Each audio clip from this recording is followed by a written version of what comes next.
मुझे लगा कि ऐसा मौका होता है जिस मौके पे उन चीज़ों को याद किया जाता है। हम नहीं जानते हैं यदुनंदन पंडित जी के बारे में ज़्यादा, लेकिन इतना दावे के साथ कह सकते हैं कि उन्होंने जो मुकाम बनाया, उनके जो बच्चे हैं जो इतना बड़ा कार्यक्रम कर रहे हैं, यह बड़ी बात है। और मुझे फख्र है इन चीज़ों पे कि यदुनंदन पंडित जैसे लोग और भी हैं बिहार के अंदर प्रजापति समाज में जो अपना योगदान दे रहे हैं। इसलिए जरूरी इन बातों का है कि इस तरह की श्रद्धांजलि सभा को नियमित करें और बड़े स्तर पे करें।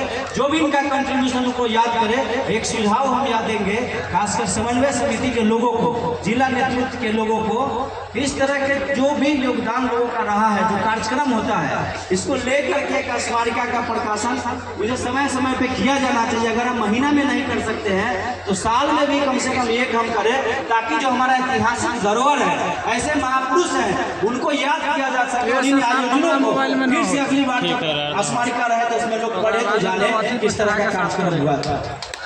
अब एक बात, लास्ट बात कह दी, हम समाप्त करेंगे कि अभी हुंकार रैली की चर्चा चल रही है। निश्चित तौर पे यह प्रायोजन श्रद्धांजलि सभा का है, लेकिन श्रद्धांजलि सभा का भी उद्देश्य है कि हमारे जो यूनिटी है, जो एकता है, इस एकता को हम बनाए रखें। और हुंकार रैली का भी उद्देश्य यही है।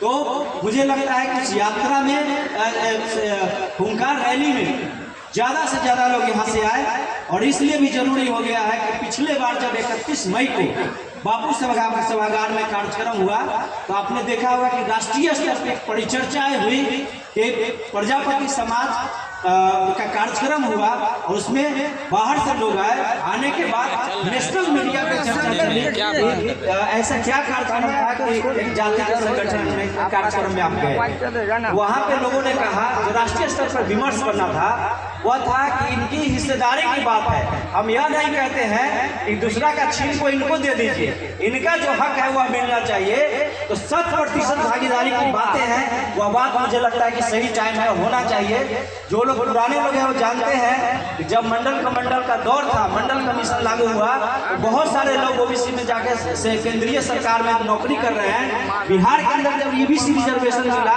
तो बहुत सारे हमारे भाई हैं, बहन हैं, जो डॉक्टर हैं, टीचर है, रिजर्वेशन के कारण बने हैं। तो मुझे जरूरत इन चीजों का इस हुंकार रैली के जरिए जो राष्ट्रीय स्तर पर विमर्श है, उस विमर्श में, उस केंद्र में यह बात जाए कि राष्ट्रीय स्तर पर भी ईबीसी होनी चाहिए। जिस कारण से ईबीसी छटते हैं, आज भी यह बात कहते हुए मुझे कोई वो नहीं है कि जो हमारे समुदाय है वह आर्ट से जुड़ा हुआ है, कला से जुड़ा हुआ है। जो कुम्हार समाज के लोग हैं मिट्टी का काम करते हैं, बढ़ई के लोग हैं वह लकड़ी का काम करते हैं, और लोहार समाज के लोग इस तरह से जो ईबीसी कम्युनिटी के लोग हैं वह कला से जुड़े हुए हैं। लेकिन इस विकास के क्रम में वह कला गायब हो रहा है। आज मिट्टी की जगह प्लास्टिक की चीजें ले रही है, लकड़ी की जगह दूसरी चीजें ले रही है। तो यह जो ट्रेडिशनल काम करने वाले जातियां हैं वह कहाँ जाएंगे। इसलिए जरूरी इन बातों का है कि राष्ट्रीय स्तर पर भी एक विमर्श का केंद्र यह बने कि अत्यंत पिछड़ी जाति न केवल बिहार में, केंद्र के स्तर पर भी हो। और यह लड़ाई की शुरुआत 25 तारीख को हुंकार रैली से होगी। इसलिए हम आग्रह करेंगे ज्यादा से ज्यादा संख्या में आए और अपने अधिकार के साथ साथ जो आने वाली पीढ़ी है उसको सही न्याय दिलाने के लिए हम आगे आए।